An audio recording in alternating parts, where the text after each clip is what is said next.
بسم اللہ الرحمن الرحیم۔ السلام علیکم دوستوں، آج ماہ ذی الحجہ کی 5 تاریخ پہلے پیر کا دن ہے، اور کہتے ہیں کہ جو بندہ ماہ ذی الحجہ کی 5 تاریخ پہلے پیر کے دن صرف ایک تسبیح پڑھ لیتا ہے، اس کے پورے سال کے دن پھر جاتے ہیں۔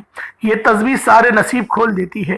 اللہ والوں، پورا سال ماہ ذی الحجہ کی 5 تاریخ کا شدت سے انتظار کیا جاتا ہے، کیونکہ آج آپ لوگوں نے انا للہ و انا الیہ راجعون کا بہت ہی خاص عمل پڑھنا ہے۔ اللہ والوں، عموماً جب کسی کا انتقال ہو جاتا ہے تو ہم لوگ انا للہ و انا الیہ راجعون پڑھتے ہیں، لیکن ان کے معنی کیا ہیں؟ بے شک ہم رب کی طرف سے آئے ہیں اور ہمیں لوٹ کر رب کی طرف ہی جانا ہے۔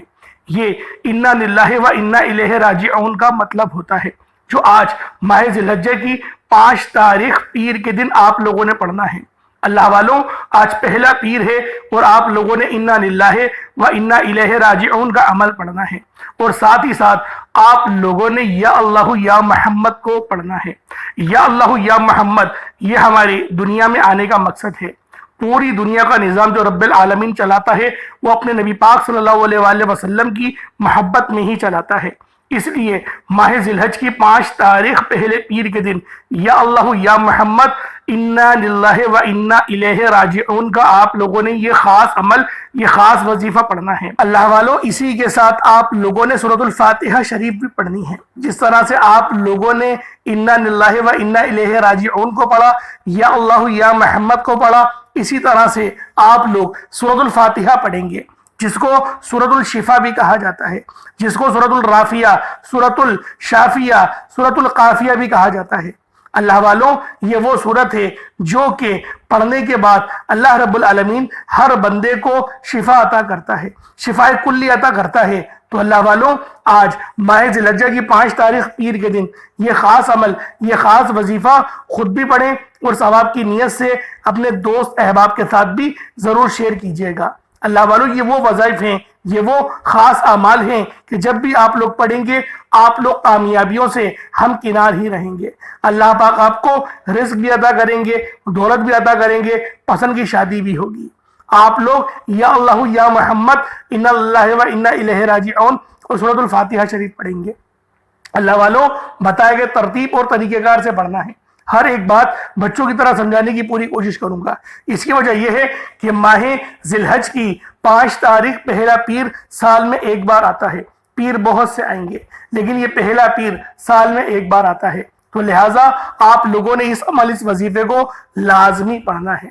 آپ اس عمل کو چاہے تو صبح نماز فجر کے بعد پڑھ لیں، چاہے تو نماز ظہر کے بعد پڑھ لیں، چاہے تو نماز عصر، مغرب، عشاء، کسی بھی نماز کے بعد آپ یہ عمل، آپ یہ وظیفہ پڑھ سکتے ہیں۔ نہ وقت کی کوئی پابندی ہے اور نہ ہی جگہ کی کوئی قید ہے۔ جب دل کرے، جب موقع لگے، اس عمل، اس وظیفے کو آپ لوگ پڑھ لیں۔ تو اللہ والوں، آئیں وقت کی نزاکت کو مد نظر رکھتے ہوئے آج کے اس بابرکت عمل اور وظیفے کی طرف چلتے ہیں۔ اس سے پہلے اگر آپ لوگ ابھی تک اس چینل پر نئے ہیں اور آپ لوگوں نے ابھی تک ہمارے چینل سبسکرائب نہیں کیا، تو خدا رے اس چینل کو ابھی سبسکرائب کریں، ویڈیو کو لائک اور شیئر کریں۔ ایسے بہت سے وظائف، بہت سے اعمال آپ کے حوالے ڈیلی بیسس پر کرتا رہوں گا۔ اب اللہ والوں، آپ لوگوں نے کیا کرنا ہے، یہ ذرا دھیان تب لیتے کیجیے گا، لیکن اس سے پہلے آج ماہ ذی الحجہ کی 5 تاریخ پہلے پیر کے دن کی خاص دعا کر لیتے ہیں۔ آپ لوگوں نے آمین ضرور بولنا ہے۔ اے میرے مالک و مولا، تو رحمان ہے، تو رحیم ہے، تو کریم ہے، تجھے تیری شان کریمی کا واسطہ، تجھے تیرے پیارے حبیب سے محبت کا واسطہ۔ ہم سب کی بے بسی کو دور کر دے، ہم سب کی پریشانیوں کو دور کر دے، ہم سب کے رزق کو وسیع و عریض کر دے، ہمارے معاملات کو بہتر نہیں بہترین کر دے، ہم سب پر اپنی رحمت کی نظر فرما۔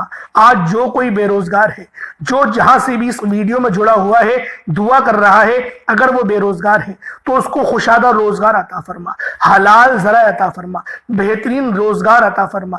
اگر کوئی بیمار ہے تو میرے مولا اس کو شفا کلی عطا فرما۔ اس کے گھر میں اگر کوئی بیمار ہے تو ان سب کو شفا عطا فرما، تندرستی عطا فرما، سب پر اپنی خصوصی نظر کرم فرما۔ جو مقروض ہے ان سب کے قرضوں کو غیب سے ادا فرما، اپنے غیبی خزانوں سے ان کے قرضوں کو ادا فرما دے، قرض سے نجات عطا فرما۔ میرے مولا گھر سے بے سکونی، بے برکتی کا خاتمہ فرما۔ آج مجھ سمیت ہم سب کی تمام نیک اور جائز حاجات کو اپنی غیبی خزانوں سے پورا فرما۔ جو مانگا مقدر فرما، جو نہیں مانگ سکے بن مانگے عطا فرما۔ بالخصوص میری وہ بہنیں جو ابھی تک رشتوں کے انتظار میں بیٹھی ہوئی ہیں، بہترین رشتوں کے اسباب پیدا فرما، ایسے اسباب پیدا فرما کہ میرے مولا ان سب کے رشتے بہترین ہو جائیں، اپنی خوشحال زندگی گزاریں، اپنی ازدواجی زندگی کو خوبصورت بنا لیں۔ یا رب ذوالجلال جو میری بہنیں بے اولاد ہیں ان کو صاحب اولاد کر دے، جو کرائے کے مکان پر رہتے ہیں ان سب کو اپنا ذاتی آشیانہ عطا فرما، حج اور عمرے کی سعادت نصیب فرما، والدین کی خوب خدمت کرنے کی توفیق عطا فرما، والدین کے لیے آسانی کرنے کی توفیق عطا فرما، ان کی نظروں کی ٹھنڈک بننے کی توفیق عطا فرما۔ میرے مولا بالخصوص غزہ اور فلسطین کے مسلمانوں کی مدد فرما، وہاں پر رہنے والے، وہاں پر بسنے والے تمام مسلمانوں کی خیر فرما، ان کو اپنی پناہ میں لے لے، ان سب کو جو بھی شہادت حاصل کر رہے ہیں ان کو بلند رتبہ عطا فرما، ان سب کے لیے مدد جاری فرما دے، ان پر رحم فرما دے، ان پر کرم فرما دے، ہم سب مسلمانوں کو ایک کر دے، نیک کر دے، اپنی فضا کی بلند عطا فرما دے۔ یا رب ذوالجلال اپنا نظام عطا فرما دے، نظام خلافت عطا فرما دے۔ یا رب ذوالجلال ہم سب مسلمانوں کو جو ابھی تک کفار سے برسرے پیکار ہیں، میرے مولا ان سب کے اوپر اپنی خاص نظر کرم اور نظر رحمت فرما دے۔ جو میرے مولا جہاد نہیں کر پا رہے ان سب مسلمانوں کو بھی جہاد کرنے کی توفیق عطا فرما، اور ہم سب مسلمانوں کو کفار کے خلاف فتح اور نصرت سے نواز دے۔ یا رب ذوالجلال ہمیں مانگنا نہیں آتا، بن مانگے عطا فرما، ہم سب پہ رحم کر دے، ہم سب پر کرم کر دے، ہم سب کی نظریں جو نظر بد لگ گئی ہے ان سب نظروں کو کاٹ دے، حاسدین کی حسرت سے بچا لے۔ یا رب ذوالجلال نامہ اعمال سیدھے ہاتھ میں پکڑنے کی توفیق عطا فرما، نبی پاک صلی اللہ علیہ وآلہ وسلم کے طریقوں کے مطابق، ان کی سنتوں کے مطابق اپنی زندگی کو گزارنے کی توفیق عطا فرما۔ آمین آمین آمین یا رب العالمین۔ اللہ والوں ایک بار کمنٹ سیکشن میں اپنے پورے نام کے ساتھ آمین ضرور لکھیے گا، ہو سکتا ہے کہ یہ ویڈیو ہزاروں لوگوں تک جائے اور آپ کی آمین اللہ رب العالمین کو پسند آ گئی تو ہم سب کا بیڑا پار ہو جائے گا۔ اب چلتے ہیں آج کے اس خاص اور بابرکت وظیفے کی طرف۔ آپ لوگوں نے عمل کس طریقے سے کرنا ہے ہر ایک بات بچوں کی طرح سمجھانے کی پوری کوشش کروں گا، تو اللہ والوں لازمی دعا بھی کریں اور اس ویڈیو کو زیادہ سے زیادہ شیئر کریں۔ جتنا آپ لوگ دوسروں کے ساتھ شیئر کریں گے اللہ رب العالمین آپ پر زیادہ نظر کرم فرمائے گا، آپ پر زیادہ نظر رحمت فرمائے گا۔ اب اللہ والوں عمل کس طریقے سے کرنا ہے ذرا دھیان سے سمجھیے گا۔ آپ لوگ بعض اوقات چند غلطیاں کر جاتے ہیں، ان کو سماعت کر لیں۔ وظیفہ پڑھتے وقت دائیں بائیں نہیں دیکھنا، مقصد کوشش کریں کہ اپنی آنکھوں کو بند کر کے وظیفہ کریں اور وظیفہ ہونے کے بعد اپنی آنکھوں کو کھول لیں، یا پھر اگر آپ لوگ آنکھیں کو کھول کے کرنا چاہتے ہیں تو نظریں صرف سجدے والی جگہ پر رکھیے گا، جو مصلی پر آپ بیٹھے ہوئے جہاں پر سجدہ کرتے ہیں وہیں پر اپنی نظروں کو رکھیں یا اپنی گردن کو جھکا لیں۔ اس طریقے سے وظیفہ کریں تاکہ اللہ پاک کی وحدانیت آپ لوگوں کو مل سکے، رب کی توجہ مل سکے۔ ادب کے دائرے میں بیٹھیں، سب سے بڑی بات کوشش کریں کہ اتحیات کی حالت میں بیٹھیں۔ اگر آپ لوگوں کا وزن زیادہ ہے اتحیات کی حالت میں نہیں بیٹھ سکتے، پاؤں سن ہو جاتے ہیں، سو جاتے ہیں، تو پھر آپ لوگ چوکڑی مار کے، جسے آلتی پالتی بھی کہتے ہیں، چوکڑی بھی کہتے ہیں، آپ لوگ ویسے بیٹھ جائیں۔ لیکن بیٹھنا ادب کے دائرے میں ہے، اپنے آپ کو سمیٹ کے ہے، سر جھکا کر بیٹھنا ہے۔ اور پھر آپ لوگوں نے جو ہے باوضو جب آپ لوگ بیٹھ گئے پھر آپ نے سب سے پہلے نہ آپ لوگوں نے اپنے گناہوں کی سچی توبہ کرنی ہے۔ بعض اوقات ہمارے گناہ ہوتے ہیں جو ہماری پکڑ کروا لیتے ہیں۔ اللہ والوں رب سے ہر روز استغفار کرا کرے، اللہ پاک سے روزانہ اپنے گناہوں کی توبہ کرا کرے، اور اللہ والوں دل سے توبہ کرا کرے۔ دل سے ندامت اللہ پاک کو پسند ہے، یہ نہیں کہ رسمی بس منہ سے استغفر اللہ کہہ رہے ہیں اور دل میں کوئی اور خیالات چل رہے ہیں۔ ایسا استغفار آپ کو فائدہ نہیں پہنچائے گا، ثواب دلوا سکتا ہے، فائدہ نہیں پہنچا سکتا۔ فائدہ حاصل کرنے کے لیے توجہ ضروری ہے، کیونکہ جب آپ کسی سے بات کرتے ہیں، کوئی دنیاوی انسان ہے جس سے آپ بات کریں گے تو توجہ ضروری ہوتی ہے۔ اگر آپ لوگ اس کی طرف دیکھ کے بات نہیں کریں گے، متوجہ نہیں ہوں گے اور بات کر رہے ہوں گے، وہ آپ کو امپورٹنس نہیں دے گا۔ وہ رب ہے، سب سے بڑا بادشاہ، ہر کسی کو بنانے والا، کہ ہم اس کے آگے ادب سے نہیں بیٹھیں۔ تو اللہ والوں ادب سے بیٹھیں۔ بہت سارے میرے ایسے بہن بھائی مجھے کومنٹ کرتے ہیں کہ ہمارا جو عمل ہے، ہمارا جو وظیفہ ہے وہ ضائع ہو جاتا ہے، ہمیں فائدہ نہیں ہوتا۔ یار خدا کے بندو، اپنے سینے پہ ہاتھ رکھ کر یہ بات بولو، یار رب کی جو وحدانیت ہے، رب کی جو روحانیت ہے، جو رب اتنی 70 ماؤں سے زیادہ محبت کرنے والا ہے، کہ وہ قرآن کا فائدہ آپ کو نہیں پہنچائے گا جب آپ قرآن پڑھیں گے۔ ہمارے پڑھنے میں غلطی ہوتی ہے نا، ہم تو تحقیق کر کے آپ کو اچھا ہی بتاتے ہیں، اچھے سے اچھا بتانے کی کوشش کرتے ہیں، تو اللہ والوں، ہم لوگ تو آپ کی خدمت میں اچھے وظائف لے کر آتے ہیں، آپ لوگ غلطی کر جاتے ہیں۔ قرآن آپ کو فائدہ کیوں نہیں دے گا؟ قرآن ہمیشہ فائدہ دے گا۔ تو لہٰذا اپنے آپ کو ٹھیک کرنے کی ضرورت ہے۔ اب آپ لوگوں نے کیا کرنا ہے؟ استغفار کم سے کم 70 بار کرنا ہے۔ 70 بار استغفار کرنے کے بعد نبی کریم رؤوف الرحیم صلی اللہ علیہ وآلہ وسلم کی ذات پاک پہ آپ لوگوں نے درود پاک پڑھنا ہے۔ درود پاک آپ کو عیسیٰ بھی پڑھ سکتے ہیں، آپ صلی اللہ علیہ محمد پڑھ لیں، آپ صلی اللہ علیہ وآلہ وسلم پڑھ لیں، یا پھر آپ لوگ نماز والا درود ابراہیمی پڑھ لیں۔ ایک بار حصول برکت اور ثواب کی نیت سے میرے ساتھ بھی پڑھ لیجئے گا۔ اللہم صلی علی محمد وعلی آل محمد کما صلیت علی ابراہیم وعلی آل ابراہیم انکا حمید مجید۔ اللہم بارک علی محمد وعلی آل محمد کما بارکت علی ابراہیم وعلی آل ابراہیم انکا حمید مجید۔ درود پاک پڑھتے ساتھ ہی فوری طور پر آپ لوگوں نے اپنے خاص مقصد کی نیت کرنی ہے۔ ہر بندے کا مقصد الگ ہے، ہر بندے کی حاجت الگ ہے۔ کوئی رزق کے لیے پریشان ہے، کوئی اپنے کاروباری مسائل کے لیے پریشان ہے، کوئی بیمار ہے شفا چاہتا ہے، کسی کی گاڑی خراب ہو گئی ہے، یا پھر کوئی مقروض ہے، یا کوئی کسی سے محبت کرتا ہے اور وہ نکاح کرنا چاہتا ہے، پسند کی شادی کرنا چاہتا ہے۔ آپ لوگ کسی بھی مسئلے میں گھرے ہوئے ہیں، آپ کا کوئی مقصد ہے، آپ کی کوئی حاجت ہے، بس آپ لوگوں نے اپنے خاص مقصد کی نیت کرنی ہے، اپنے مقصد کو ذہن میں رکھنا ہے، اور فوری طور پر ایک بار اعوذ باللہ من الشیطان الرجیم بسم اللہ الرحمن الرحیم پڑھ کر وظیفے کا آغاز کرنا ہے۔ آپ لوگوں نے پہلے نمبر پر یا حی یا قیوم کو پڑھنا ہے۔ اللہ والوں، یہ اللہ رب العزت کے 2 اسم اعظم ہیں۔ صحابہ کرام نے جب تحقیق کری کہ اللہ رب العزت کے کون سی صفاتی نام سب سے زیادہ فائدہ مند ہیں، تو تحقیق کے بعد ثابت ہوا یا حی یا قیوم یہ 2 ایسے اسم اعظم ہیں کہ جب بھی ان کو پڑھ کر اللہ رب العزت سے مانگا جائے تو اللہ پاک تقدیر کے بند دروازوں کو کھول دیتا ہے۔ اللہ والوں، آج آپ لوگوں نے اپنے خاص مقصد کی نیت کر کر یا حی یا قیوم کو پڑھ لینا ہے۔ یہ ایک ایسا اسم اعظم ہے جو مستجاب الدعوات بنا دیتا ہے۔ آپ جعلی پیروں فقیروں کے پاس جا سکتے ہیں، لاکھوں روپوں کو ہدیہ بھی کر سکتے ہیں، لیکن اپنے گھر میں بیٹھ کر خود رب سے نہیں مانگ سکتے کیا؟ آپ جن لوگوں کو وظیفہ پڑھنا نہیں آتا، یا جن کو لگتا ہے کہ وظیفوں کا فائدہ نہیں ہوتا، جن کی دعائیں قبول نہیں ہوتی، جو وظیفے پڑھ کر تھک چکے ہیں، آج تک کسی وظیفے نے انہیں فائدہ ہی نہیں دیا، تو اب میں آپ کو وظیفہ پڑھنے کا طریقہ بھی بتاؤں گا، اللہ کریم سے مانگنا بھی بتاؤں گا، اللہ کی بارگاہ میں بیٹھ کر رب سے اپنی حاجت کو پورا کرانا بھی بتاؤں گا۔ ایک ایک نقطہ، ایک ایک چیز بچوں کی طرح بتائی جائے گی۔ اب توجہ کیجئے گا کہ آپ لوگوں نے کس طریقے سے اس خاص عمل، اس خاص وظیفے کو میرے بتائے گئے طریقے اور ترتیب سے پڑھنا ہے۔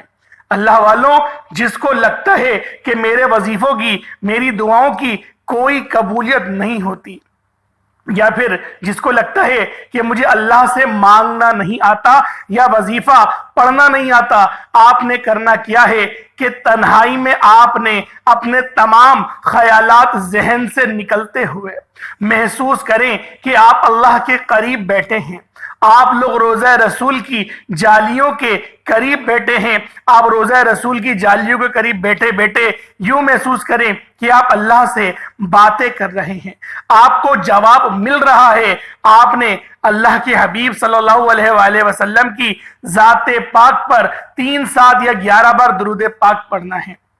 جو طریقہ کار میں نے بتایا اس کے ساتھ ہی آپ لوگ درود پاک پڑھیں گے۔ اس کے بعد پھر آپ لوگوں نے یا حی یا قیوم کو پڑھنا شروع کرنا ہے۔ اللہ والوں، جو لوگ قرض دار ہیں، جو قرضوں میں مبتلا ہیں، قرض سے خلاصی کے لیے پڑھ لیں۔ صرف 11 بار یا حی یا قیوم آپ لوگوں نے پڑھنا ہے۔ یا حی یا قیوم دونوں ناموں کو ملا کر پڑھا تو 1 بار ہو گیا، یا حیو یا قیوم دونوں کو ملا کر پڑھا تو 2 بار ہو گیا، یا حیو یا قیوم دونوں ناموں کو ملا کر پڑھا تو 3 بار ہو گیا۔ اس طرح سے آپ نے یا حیو یا قیوم کو اپنے سیدھے ہاتھ کی انگلیوں پر پڑھ لیں یا پھر تسبیح کے دانوں پر پڑھ لیں، صرف اور صرف 11 بار پڑھنا ہے، 11 ٹائمز پڑھنا ہے۔ پھر فوری طور پر دوسرے نمبر پر جو وظیفہ پڑھنا ہے وہ ایک قرآنی سورت کا وظیفہ ہے۔ اللہ والوں، یہ سورۃ الفاتحہ کا وظیفہ ہے۔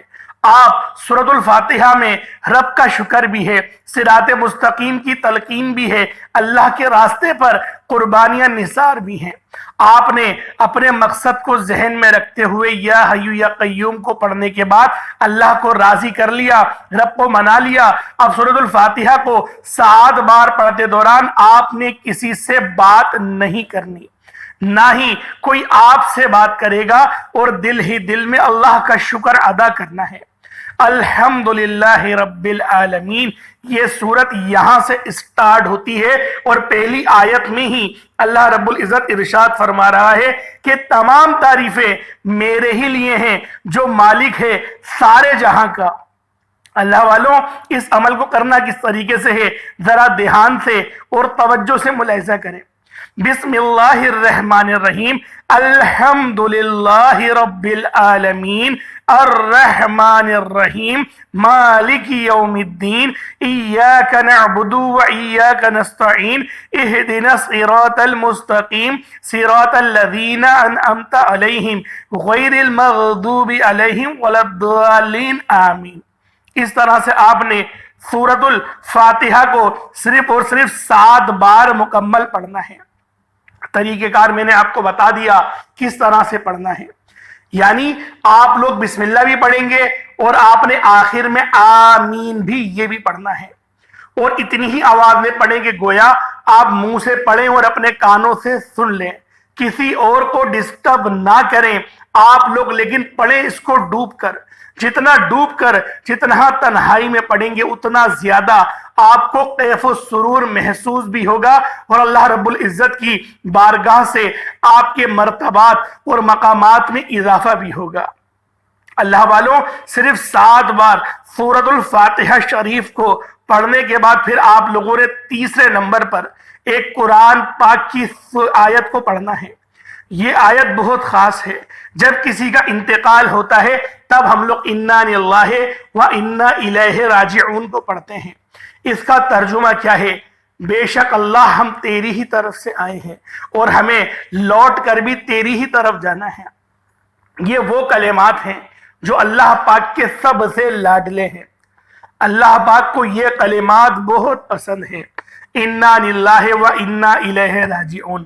اللہ والوں، یہ ایسی قرآنی آیت ہے کہ جب آپ لوگ اپنے مقصد کو ذہن میں رکھ کر اس خاص عمل، اس خاص وظیفے کو پڑھنا شروع کرتے ہیں تو اللہ پاک کی رحمتیں، برکتیں ہم پر موسلا دھار بارش کی طرح برسنا شروع ہو جاتی ہیں۔ پہلے نمبر پہ آپ نے یا حیو یا قیوم کو پڑھنا ہے۔ کتنی بار پڑھنا ہے بتا چکا ہوں، صرف 11 بار پڑھنا ہے، ڈوب کے پڑھنا ہے۔ پھر دوسرے نمبر پہ آپ لوگوں نے سورۃ الفاتحہ شریف کو پڑھنا ہے، مکمل پڑھنا ہے، بتا چکا ہوں، صرف 7 بار پڑھنا ہے۔ اس کے بعد تیسرے نمبر پہ آپ لوگوں نے انا للہ و انا الیہ راجعون کو پڑھنا ہے۔ کتنی بار پڑھنا ہے توجہ کیجئے گا، انا للہ و انا الیہ راجعون، یہ 1 بار ہو گیا۔ انا للہ و انا الیہ راجعون، یہ 2 بار ہو گیا۔ انا للہ و انا الیہ راجعون، یہ 3 بار ہو گیا۔ اس طریقے سے آپ لوگوں نے اپنے ہاتھوں کی انگلیوں پر پڑھ لیں یا تسبیح کے دانوں پر پڑھ لیں، صرف اور صرف 11 بار 11 ٹائمز پڑھنا ہے۔ جب 11 بار آپ لوگ انا للہ و انا الیہ راجعون کو پڑھ لیں، اس کے بعد پھر آج کا آخری عمل جس کے بغیر یہ وظیفہ نامکمل ہے، آپ لوگوں نے یا اللہ یا محمد کو پڑھنا ہے۔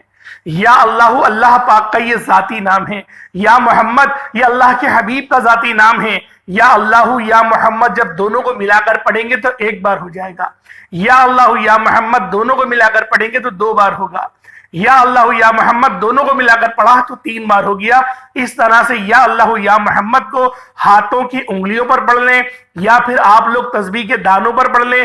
یا اللہ یا محمد کو صرف و صرف 33 بار 33 ٹائمز پڑھنا ہے۔ آج کے یہ 4 خاص اعمال ہیں جو آپ نے بتائے گئے طریقے اور ترتیب سے پڑھنے ہیں، اپنے خاص مقصد کو ذہن میں رکھتے ہوئے پڑھنے ہیں۔ اس کے بعد اتنا ہی درود پاک پڑھ لیں گے جتنا آپ لوگوں نے اول پڑھا تھا۔ ایک بار پھر سے ملاحظہ کریں، پہلے نمبر پہ آپ لوگوں نے یا حیو یا قیوم کو پڑھنا ہے، دوسرے نمبر پر سورۃ الفاتحہ شریف کو مکمل پڑھنا ہے، بسم اللہ کے ساتھ پڑھنا ہے، آخر میں آمین بھی کہنا ہے، پھر تیسرے نمبر پہ قرآن پاک کی ایک آیت انا للہ و انا الیہ راجعون، اور چوتھا اور آخری عمل یا اللہ یا محمد، اس کو پڑھنا ہے۔ اللہ والوں، امید کرتا ہوں آپ کو ایک ایک بات سمجھ میں آ گئی ہوگی کس طریقے سے عمل کرنا ہے۔ اس وظیفے کو پانی کے گلاس پر بھی کر سکتے ہیں یا پھر چینی کے اوپر بھی کر سکتے ہیں۔ پانی کے گلاس پر کریں گے تو پھر آپ لوگ خود اس پہ دم کر کے پی لیجئے گا، یا جو مریض ہے ان کو پلا دیں، یا جو تنگ دست ہے، جو گھر کا کفیل ہے، جو گھر چلاتا ہے، اس کو پلا دیں۔ انشاءاللہ العزیز جسمانی روحانی تمام بیماریاں ٹھیک ہوں گی، اور اگر کوئی روحانی اثرات ہیں اس کے اوپر تو انشاءاللہ اس سے بھی مکمل شفا ملے گی، جس طرح سے میں نے آپ کو پہلے بیان کرا تھا۔ اس طریقے سے عمل کریں، انشاءاللہ بہت فائدہ ہوگا۔ چینی پہ کریں گے تو چینی کو صدقہ کر دیجئے گا، پرندوں کے لیے اوپر ڈال دیجئے گا، یا پھر آپ لوگ پیڑ کی جڑ میں ڈال دیجئے گا۔ انشاءاللہ چیٹیاں ان جو چینی کے دانے ہوں گے ان کو کھا لیں گی۔ اللہ پاک سمجھنے کی توفیق عطا فرمائے۔ دوران گفتگو کوئی غلطی کوتاہی ہو گئی ہو، اللہ پاک معاف فرمائے۔ انشاءاللہ پھر ملاقات ہوگی ایک نئی ویڈیو میں ایک نئے وظیفے کے ساتھ۔ تب تک کے لیے اجازت دیں۔ السلام علیکم ورحمۃ اللہ وبرکاتہ۔